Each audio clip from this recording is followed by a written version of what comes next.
வணக்கம். திசைகளின் 10 மணி செய்திகள். தமிழகத்தின் புதிய அதிரடி, முதல்வராகிறார் விஜய். கோட்டையை கைப்பற்றியது தாவேகா. தமிழக அரசியலில் பெரும் பரபரப்புக்கு மத்தியில் தமிழக வெற்றிக் கழகத்தின் தலைவர் விஜய் இன்று இரவு ஆளுநர் ராஜேந்திர அலேக்கரை நேரில் சந்தித்து ஆட்சி அமைக்க உரிமை கோரினார். 118 என்ற மேஜிக் எண்ணை தாண்டி பெரும்பான்மை ஆதரவு கடிதத்தை ஆளுநரிடம் அவர் சமர்ப்பித்தார். இரவு நேரத்தில் நடந்த இந்த அதிரடி சந்திப்பை தொடர்ந்து தமிழகத்தின் அடுத்த முதலமைச்சராக விஜய் பதவி ஏற்பது உறுதியாகியுள்ளது. இந்த வரலாற்று சிறப்புமிக்க நிகழ்வையொட்டி சென்னை கிண்டி ஆளுநர் மாளிகையின் முன்பு தமிழக வெற்றிக் கழக தொண்டர்கள் பல்லாயிரக்கணக்கில் குவியத் தொடங்கியுள்ளனர். தளபதி முதல்வர் என்ற முழக்கங்களால் அந்த பகுதியே அதிர்கிறது. நிலைமையை கட்டுக்குள் கொண்டுவர சென்னை மாநகரம் முழுவதும் உச்சக்கட்ட பாதுகாப்பு வளையத்திற்குள் கொண்டு வரப்பட்டுள்ளது. நாளை காலை மிக பிரம்மாண்டமான முறையில் பதவியேற்பு விழா நடைபெறும் என எதிர்பார்க்கப்படுவதால் தமிழகமே தற்போது சென்னை நோக்கி திரும்பி பார்த்து கொண்டிருக்கிறது. கோலாலம்பூர் மஸ்ஜித் இந்தியா பகுதியில் ஏற்பட்ட நில அமிழ்வில் சிக்கி உயிரிழந்த இந்திய சுற்றுலா பயணியான விஜயலட்சுமியின் குடும்பத்திற்கான இழப்பீடு குறித்து நீதிமன்றமே இறுதி முடிவெடுக்கும் என்று கூட்டரசு பிரதேசத்திற்கான பிரதமர் துறை அமைச்சர் ஹனாயோ தெரிவித்துள்ளார். கோலாலம்பூர் மஸ்ஜித் இந்தியா பகுதியில் ஏற்பட்ட நிலச்சரிவில் சிக்கி உயிரிழந்த இந்திய சுற்றுலா பயணியான விஜயலட்சுமியின் குடும்பத்திற்கான இழப்பீடு குறித்து நீதிமன்றமே இறுதி முடிவெடுக்கும் என்று கூட்டரசு பிரதேசத்திற்கான பிரதமர் துறை அமைச்சர் ஹனாயோ தெரிவித்துள்ளார். இந்த சம்பவம் துரதிருஷ்டவசமானது. உயிரிழந்தவரின் குடும்பத்திற்கு எங்களது ஆழ்ந்த இரங்கலை தெரிவித்துக் கொள்கிறோம். கோலாலம்பூரில் இதற்கு முன் இதுபோன்றதொரு சம்பவம் நடந்ததில்லை என்பதால் இழப்பீடு கோரி அவரது குடும்பத்தினர் வழக்கறிஞர்கள் மூலம் நீதிமன்றத்தை அணுகலாம். நீதிமன்றம் நிர்ணயிக்கும் தொகையை வழங்க அரசு தயாராக உள்ளது என்று ஹனாயோ குறிப்பிட்டார். 2024 ஆகஸ்ட் 23 அன்று ஆந்திரா மாநிலத்தைச் சேர்ந்த 48 வயது விஜயலட்சுமி சாலையில் நடந்து சென்றபோது திடீரென ஏற்பட்ட 8 அடி நில அமிழ்வில் சிக்கி சாக்கடை குழியில் விழுந்து உயிரிழந்தார். அவரது குடும்பத்தினர் தற்போது மலேசிய அரசாங்கத்திடம் சுமார் 8,24,000 ரிங்கிட் இழப்பீடு கோரி வருகின்றனர். இந்த சூழலில் சட்ட நடைமுறைகளின்படி உரிய இழப்பீடு வழங்கப்பட வேண்டும் என்பதை அமைச்சர் ஹனாயோ உறுதிப்படுத்தியுள்ளார். மலேசியாவில் ஹண்டா வைரஸ் தொற்று பரவும் அபாயம் மிகவும் குறைவாகவே உள்ளதாக சுகாதார அமைச்சு தெரிவித்துள்ளது. அண்டை நாடுகளில் ஒரு சுற்றுலா கப்பல் மூலம் இந்த வைரஸ் பரவியதாக கூறப்பட்ட நிலையில் மலேசியர்கள் யாரும் இதுவரை பாதிக்கப்படவில்லை என்று சுகாதார அமைச்சர் டத்தோஸ்ரீ டாக்டர் ஜுல்கிஃப்லி அஹ்மத் உறுதிப்படுத்தியுள்ளார். இருப்பினும் பொதுமக்கள் முன்னெச்சரிக்கையாக இருக்க அறிவுறுத்தப்பட்டுள்ளனர். எலிகளின் சிறுநீர் மற்றும் கழிவுகள் மூலம் இந்த வைரஸ் பரவக்கூடும் என்பதால் வீடுகளையும் சுற்றுப்புறத்தையும் தூய்மையாக வைத்துக் கொள்ளுமாறு கேட்டுக் கொள்ளப்பட்டுள்ளது. எலி கழிவுகளை சுத்தம் செய்யும் போது முகக்கவசம் அணிவது அவசியம். காய்ச்சல் அல்லது சுவாசக் கோளாறு ஏற்பட்டால் உடனடியாக மருத்துவரை அணுகுமாறு அமைச்சர் அறிவுறுத்தினார். கடா சுங்கைப்பட்டாணி பண்டார் ஸ்ரீ அஸ்தானா பகுதியில் உள்ள வீடொன்றில் இன்று அதிகாலை சுமார் 4:50 மணியளவில் ஏற்பட்ட பயங்கர தீ விபத்தில் 20 வயது இளைஞர் ஒருவர் உயிரிழந்தார். பலியானவர் கல்லூரி மாணவரான அமீர் அம்சா சம்சூல் என்று அடையாளம் காணப்பட்டுள்ளார். தீயணைப்பு படையினர் சம்பவ இடத்திற்கு விரைந்து வந்து தீயை அணைக்க போராடிய போது வீட்டின் மேல் தளத்தில் அந்த இளைஞர் உயிரிழந்த நிலையில் கண்டெடுக்கப்பட்டார். இந்த விபத்தில் அவரது 54 வயது தந்தை சம்சூல் கைருடின் புகையை சுவாசித்ததால் மூச்சுத் திணறல் ஏற்பட்டு மருத்துவமனையில் அனுமதிக்கப்பட்டுள்ளார். வீட்டின் முன்பகுதியில் தொடங்கியதாக கருதப்படும் இந்த தீ வீட்டின் கட்டட பகுதியை 80 விழுக்காடு சேதப்படுத்தியுள்ளது.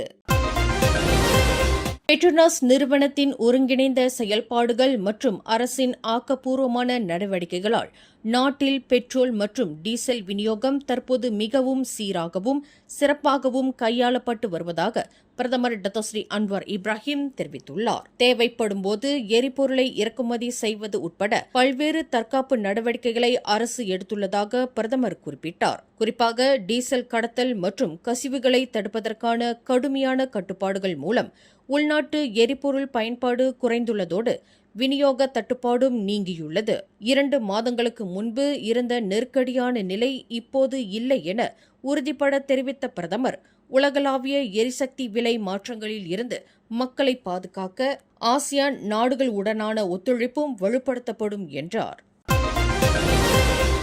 மலேசிய இலக்கவியல் அமைச்சின் துரித நடவடிக்கையால் PMKS மடானி இலக்கவியல் மானியமான GDPM தொடர்பான அனைத்து நிலுவைத் தொகைகளும் முழுமையாக செலுத்தப்பட்டுள்ளதாக அதன் அமைச்சர் கோபிந்த் சிங் டியோ அறிவித்துள்ளார். நிதி அமைச்சுடன் ஒருங்கிணைந்து மேற்கொள்ளப்பட்ட இந்த தலையீட்டின் மூலம் இதுவரை பாதிக்கப்பட்டிருந்த நிறுவனங்களுக்கு மொத்தம் 19 மில்லியன் ரிங்கெட் நிதி BSN வங்கி வாயிலாக விநியோகிக்கப்பட்டுள்ளது. 2025 வரவு செலவு திட்டத்தின் கீழ் கொண்டுவரப்பட்ட இந்த மானியம் சிறு மற்றும் நடுத்தர நிறுவனங்கள் EPOS செயற்கை நுண்ணறிவு மற்றும் இணைய பாதுகாப்பு போன்ற நவீன தொழில்நுட்பங்களுக்கு மாறுவதற்கு பெரிதும் உதவுகிறது என்று அமைச்சர் கோபிந்த் சிங் விளக்கினார். ஒவ்வொரு ரிங்கெட்டும் உரிய பயனாளர்களை விரைவாக சென்றடைவதை உறுதி செய்வதே எங்களின் முன்னுரிமை என்று தெரிவித்த அமைச்சர் 2030 ஆண்டிற்குள் மலேசியாவை ஒரு AI தேசமாக மாற்றுவதே இலக்கு என்றார். நகரி செம்பிலான் ரம்தாவ் ஸ்ரீ பால தண்டாயுதபாணி முருகன் கோவிலை பற்றி சமூக ஊடகங்களில் அவதூறு பரப்பியதாக விண்வெளி டிவி செய்தியாளர் நாகேந்திரன் வேலாயுதம் உட்பட 6 பேர் மீது மான நஷ்ட வழக்கு தொடரப்பட்டுள்ளது. கோவிலின் நற்பெயருக்கு களங்கம் விளைவிக்கும் வகையில் உண்மைக்கு புறம்பான தகவல்களை பதிவிட்டதாக விண்வெளி டிவி நாகேந்திரன், அவரது மகன் பிரவீன் மற்றும் விண்வெளி மக்கள் மீடியா மீது புதிய வழக்கு தாக்கல் செய்யப்பட்டுள்ளது. இதற்கு முன்னதாக சுகுபாட் சுரேஷ்குமார் மற்றும் நடராஜன் ஆகியோர் மீதும் கோயில் நிர்வாகம் வழக்கு தொடுத்துள்ளது என்பது குறிப்பிடத்தக்கது. இதுகுறித்து விளக்கம் அளித்த கோவிலின் செயலாளர் டத்தோ ஆறுமுகம், கோவிலின் மீது காழ்ப்புணர்ச்சி கொண்ட சிலர் திட்டமிட்டு பொய்யான தகவல்களை பரப்புகின்றனர். இக்கோவில் சங்க பதிவிலாகவான ROS கீழ் முறையாக பதிவு செய்யப்பட்டு சட்டப்படி நிர்வகிக்கப்பட்டு வருகிறது. தலைவர், செயலாளர், பொருளாளர் உள்ளிட்ட செயற்குழு உறுப்பினர்களை தவிர கோவிலுக்கு என்று தனிப்பட்ட ஆலோசகர்கள் யாரும் இல்லை என திட்டவட்டமாக தெரிவித்தார். மேலும் கோவிலின் பெயருக்கு களங்கம் விளைவிப்போர் மீது இனியும் கடுமையான சட்ட நடவடிக்கைகள் தொடரும். தேவையற்ற வதந்திகளை பரப்ப வேண்டாம். சந்தேகம் இருப்பின் நேரடியாக தன்னை தொடர்பு கொள்ளலாம் என்றும் டத்தோ ஆறுமுகம் கேட்டுக் கொண்டார். Sunshine Kids, the place where your kids shine, the fastest growing, award-winning, best preschool chain in the town. Welcome to our preschool, where learning meets fun. Our preschool provides a nurturing environment for young learners to thrive. www.sunshinekids.com.my. Nagari Sembilan மாநிலத்தின் அரச குடும்பம் மற்றும் நிர்வாகம் தொடர்பான சர்ச்சைக்குரிய சமூக ஊடக பதிவுகள் குறித்து இதுவரை 49 பேரிடம் போலீசார் வாக்குமூலம் பெற்றுள்ளனர். பொதுமக்களிடையே குழப்பத்தையும் அச்சத்தையும் ஏற்படுத்தும் வகையில் பரப்பப்பட்ட பதிவுகள் குறித்து பெறப்பட்ட புகார்களின் அடிப்படையில் இந்த நடவடிக்கை எடுக்கப்பட்டுள்ளதாக மாநில போலீஸ் தலைவர் டத்தோ அல் ஜஃப்னி அமட் தெரிவித்துள்ளார். தேச துரோக சட்டம் மற்றும் தகவல் தொடர்பு மற்றும் பல்லுலக சட்டத்தின் கீழ் இந்த விசாரணை தீவிரப்படுத்தப்பட்டுள்ளது. மதம், இனம் மற்றும் அரச குடும்பம் தொடர்பான 3-6 விவகாரங்களில் அவதூறு பரப்புவதை தவிர்க்குமாறு பொதுமக்களை கேட்டுக்கொண்ட டத்தோ அல் ஜஃப்னி மாநிலத்தின் அமைதிக்கு குந்தகம் விளைவிப்போர் மீது கடுமையான நடவடிக்கை எடுக்கப்படும் என்றும் எச்சரித்தார். கூலிம் பர்டானா நெடுஞ்சாலையில் முறையான அனுமதியின்றி பள்ளி மாணவர்களை ஏற்றிச் சென்ற வேன் ஒன்றை போக்குவரத்து இலாகா அதிகாரிகள் பறிமுதல் செய்தனர். சோதனையின் போது 12 பேர் மட்டுமே அமரக்கூடிய அந்த வேனில் 19 மாணவர்கள் மிகவும் நெருக்கடியான மற்றும் ஆபத்தான நிலையில் ஏற்றிச் செல்லப்பட்டது கண்டறியப்பட்டது. மேலும் அந்த வாகனத்தின் சாலை வரி காலாவதியாகி இருந்ததோடு காப்புறுதியும் இல்லை என்பது உறுதியானது. இதுகுறித்து பேசிய கிடா மாநில போக்குவரத்து இலாகா தலைமை அதிகாரி ஸ்டீவன் வான் லுதம், வாகனத்தின் நிலை மிகவும் மோசமாக இருந்ததால் மாணவர்களின் பாதுகாப்பு கேள்விக்குறியாகியுள்ளது என்றார். இது தொடர்பாக 42 வயது பெண் ஓட்டுநருக்கு சமன் வழங்கப்பட்டுள்ளது. போக்குவரத்து சட்டத்தின் பல்வேறு பிரிவுகளின் கீழ் இந்த விவகாரம் தற்போது தீவிரமாக விசாரிக்கப்பட்டு வருகிறது என்று அவர் குறிப்பிட்டார்.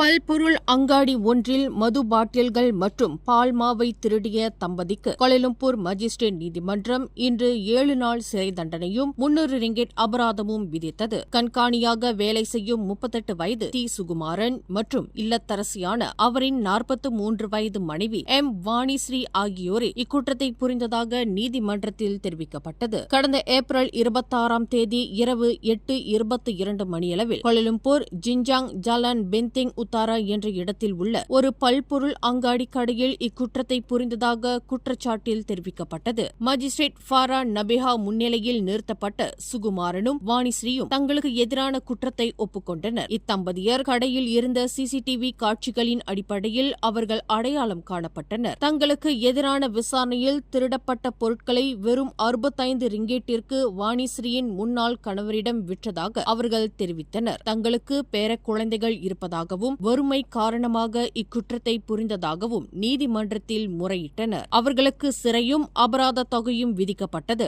அபராத தொகையை செலுத்த தவறினால் மேலும் 5 நாட்கள் சிறையில் இருக்க வேண்டும் என்று மாஜிஸ்ட்ரேட் ஃபாரா உத்தரவிட்டார். தாய்லாந்தின் ஹட்யாய் பகுதியில் போக்குவரத்து போலீசார் போட்ட டயர் பூட்டை சேதப்படுத்திய மலேசிய ஆடவர் ஒருவருக்கு 3000 பாட் அபராதம் விதிக்கப்பட்டது. தடை செய்யப்பட்ட இடத்தில் காரை நிறுத்தியதற்காக போடப்பட்ட பூட்டை அந்த 40 வயது ஆடவர் காரை பின்னோக்கி இயக்கி உடைத்துவிட்டு தப்பிச் சென்றுள்ளார். இந்த சம்பவம் ஜாலான் பிரச்சத்திபாட் பகுதியில் நிகழ்ந்துள்ளது.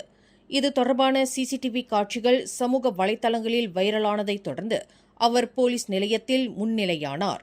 அவசரத்தில் பூட்டை கவனிக்கவில்லை என்று அந்த மலேசியர் கூறிய போதிலும் அவர் டயரை சோதனையிடும் காட்சிகள் ஆதாரமாக உள்ளதால் அவரது விளக்கம் ஏற்கப்படவில்லை.